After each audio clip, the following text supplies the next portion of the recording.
The Sandlot is probably one of the most recognizable cult classics in history, and it is one of my favorite films. From 1993, directed by the narrator of the film, the director, who also narrated the film, tells the story of these kids who grew up in 1962 versus this new kid in town named Smalls, who he goes to a small town. He's very shy. He doesn't his stepfather. He doesn't really get to know him very well, and he befriends these other kids who all of them with different personalities.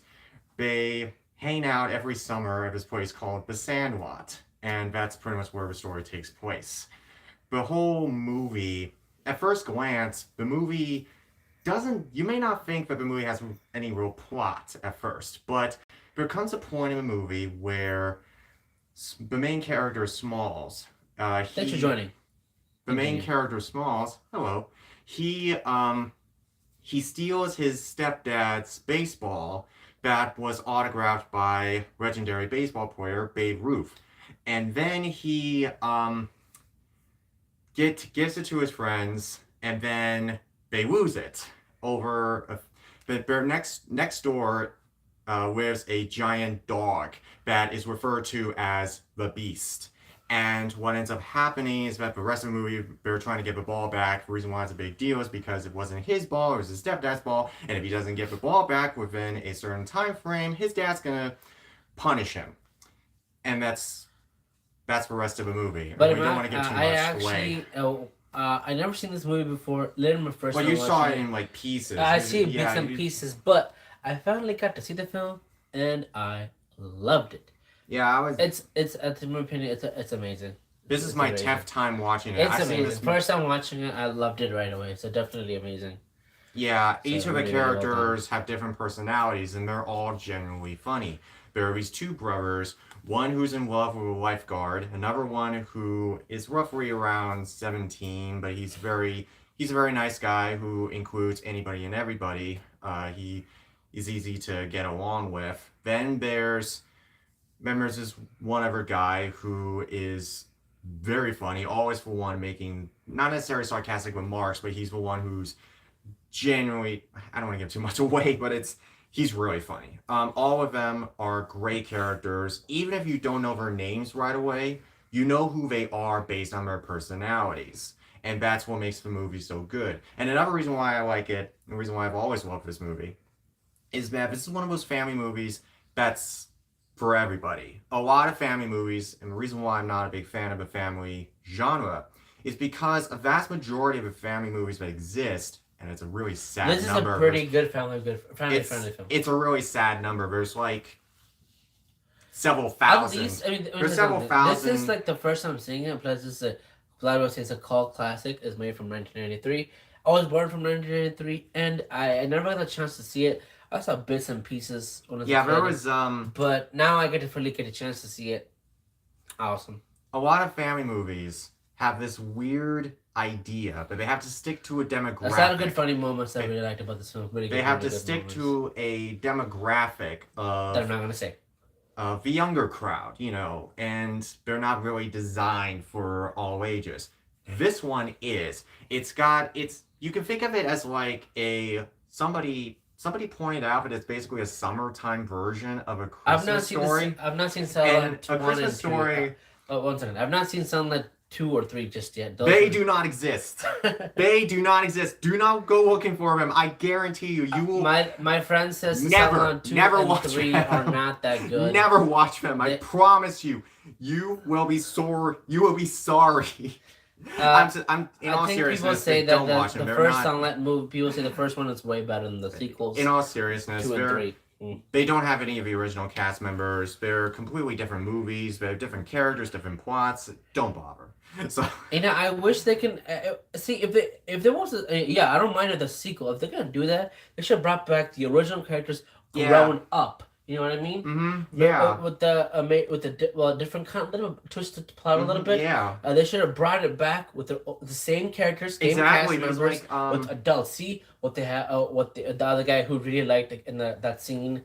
With the water scene. See how if they're so married. I think her name is Wendy. Wendy, and see how their marriage was still there, still going, or anything like that. Right. It'd be kind of cool. We can go continue from that story. Oh, and maybe they have kids of their own, and maybe they can They train could have them done to it that become way baseball players. instead I of mean, actually making a whole cast, brand new, different plot. It would have been much better if they could brought the original cast members back. right. Sandlot too, but they kind of got new cast members, and I doubt it did really well. Right. So one of the reasons why this movie's so good is because of the humor. Some reviewer pointed out that this is a summertime version of A Christmas Story, because of its tone. Which, yeah, I guess that's fair. But I think I like this movie more than A Christmas Story because A Christmas Story has its moments. But in my video where I talked on my channel, where I talk about my favorite Christmas and holiday films, I put that movie in the honorable list because I don't consider it a masterpiece to me. I don't. But I'm not going to deny its impact. But Sandlot, I find it to be much funnier. It has better written characters. It does. It has a pretty good writing, good script, and also it's got better good characters. And also has a better plot. Good plot. It also has pretty good good visuals, good everything. Yeah, good everything. Good cinematography, and everything's really, really good. Yeah, so it's kind of like if you've never played baseball, it's good to watch movies like this so you can kind of get a feel for what the sport is like. And some people, I understand, have never been to a baseball game in their lives. This is kind of like a way to get you into what are known to be little leagues, the little league baseball. Kids, they were inspired. The reason why they wanted to become baseball players in the first place was because they were inspired by many well-known baseball players like Lou Gehrig and, in this movie's case, Babe Ruth. So it's interesting how the movie kind of ignites a child's interest in playing baseball during the summer when, they don't really have anything to do. They're not going to summer camp. And also, life was more carefree, and this is 1962. So we're talking like I'm actually the age really of happy innocence, I actually got to watch The Sandlot the first time because I never got to see it. I think I picked it to watch it today actually. So, Yeah, the first half hour of this movie, it does take some time. You got to give it time because it's setting up the characters and it the does humor. take some time though. It does. Right. It is slow, but it gets interesting. Oh, and let's not forget about the Beast. So part of the movie's inspiration is childhood imagination. Sometimes a child's imagination can be over the top sometimes, and this movie shows that. There's what is known as the Beast living next door to the Sandlot, and anytime a baseball goes over this green fence, they're like, don't go back there, you'll never get that ball back, let it go, we'll come back to it tomorrow. Let it go,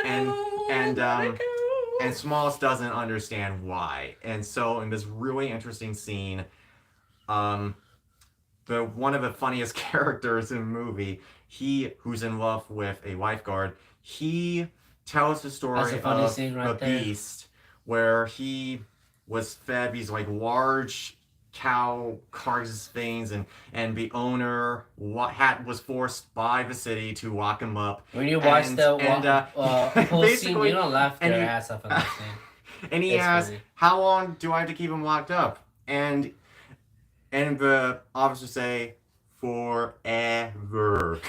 and so the water scene was pretty cool though. Oh, yeah. Well, at first when I first saw it, I didn't think it was that funny at the time. But you'll get the meaning when you watch it. But then at the end of the scene, I was like, oh, okay, I get it. You'll get the meaning when you get a girl. It's funny as hell. It's funny. This movie's just funny. It's part of the reason why it became a cult classic is because it's not for everybody. There are some people not a fan of this kind of immature kind of humor, and that's okay. It's understandable that everybody has different tastes. But for me, if immature humor is written well from the perspective of, an always demographic and not like a, over imaginative, kind of scenario, then something that's far-fetched that could never really happen, it can kind of take me out of it. That's part of the reason why I did not like Good Boys. When we saw that, you were like Good asking Boys? Yeah, you were asking me like why did I not like Good Boys, and the reason why I didn't like Good Boys was because the three main characters act act in a way that would Oh, you never mean the happen. animated thing? No, okay, it was Good Boys. Like these three boys are trying to get or invited to this party, but they've never kissed a girl before, and Oh, so that the thing. whole movie is Okay, I know. I couldn't relate to I know who you're anything. talking about. Yeah, Yeah. I couldn't relate to that movie, and you were like, "How could you not like it?" And I'm like, "I don't. I didn't find it funny." And now you've seen the Sandlot, you know why? Because this is relatable. You know, it's a relatable situation. You know, someone who's new in town befriends these other youngsters who are interested in baseball because they're all connected by their love of baseball, and then they have to get a ball back, and it's a relatable situation. It makes sense, and you understand it a lot more. Like you understand the characters' motivations, who they are, what they're doing, and all around, it's just a good movie. I wouldn't. It's almost like feel good, but not necessarily. What would you give it for yourself? The rating. I have given it then and now a 10. It's always been one of my favorites. I've seen this movie. This is my first 10th time seeing this. A 10. Yeah, this is one of my favorite films. I've seen this 10 times, and it never gets old for me. It never does. And this is the kind of family movie I like, where they don't have to stick to an age demographic. They don't have to stick to a a mentality of like, oh, we gotta please the younger crowd. No, I'm sick of that. I'm sorry. But this is for everybody, and it doesn't have to be fans of baseball. It could be fans of summer vacation where they're basically carefree and they can go down to the local pool, or go to a drive-in or something, or this is 1962, keep that in mind. Or you could be a fan of, there's something in here that you will like, whatever it may be. So it's go watch it. It's a great movie. It's a good movie. I Yeah. actually heard they're gonna make a prequel at some point. I'm open to a prequel, but They should avoid those other. You know what? I recommend to make we do the prequel, but actually do a Sandlot 2 where brings back the original cast members. Different but nice. But yeah, as of right now, I'm probably gonna give this a 10 out of 10. Definitely a really good film. But promise me you will avoid those other two. I will. Thank you. I'm not even. I mean, it's Don't. on my list, but No. I might not watch it. No. Yeah, I No. might not watch it. Who knows? No. You will not watch that movie. What if I do make a review on it? See how I feel. It might See, be bad. you're so generous with these kind of direct-to-video schlock movies. I mean, Schmuck, slut. schlock. Whatever. I don't know what it's schmuck, like schlock, Who knows? direct-to-video fluff. I don't know what it's called, but Yeah, there's this terminology. we'll they use. see. I might watch it. I might not. Or I might not. Mm, We'll see. But like I said, this movie is a 10. Awesome and amazing film. I just don't want to give too much away because it's very simple. It's a very simple movie that anyone can follow, anyone can relate to, and that's what makes it so interesting. It's not overly complicated. Yep. So, and also it's sort of like you can think of it as like a time capsule, or a time when people were fascinated by simplistic things like just going out and playing baseball. It's a very relatable situation, and also it's a concept that everybody can relate to. So I feel like that's So mostly, it's definitely the rating is still a 10 for me. So yeah. Yep. So yeah, that's it, guys. So Thank you all thanks for watching. very much for joining. Watching the review for The Sandlot. First time ever watching, 10 out of 10, amazing film. I hope you guys can actually definitely catch it out though, for sure. Yeah, it's a must watch. So thanks for watching, guys. Have a great day, and hope you guys enjoy the 4th of July. Dude, it's July 5th. July July yesterday. 4th is over. I'm gonna say yesterday. Hope you guys enjoyed yesterday. I don't know what you guys did. July 4th is over. Yeah, I hope you guys enjoyed it yesterday though. So, all right. So thanks for watching, guys. Have a good one, and peace out. All right. Sorry, I guess I'm on your video. Yeah, it's okay. You no were. worries.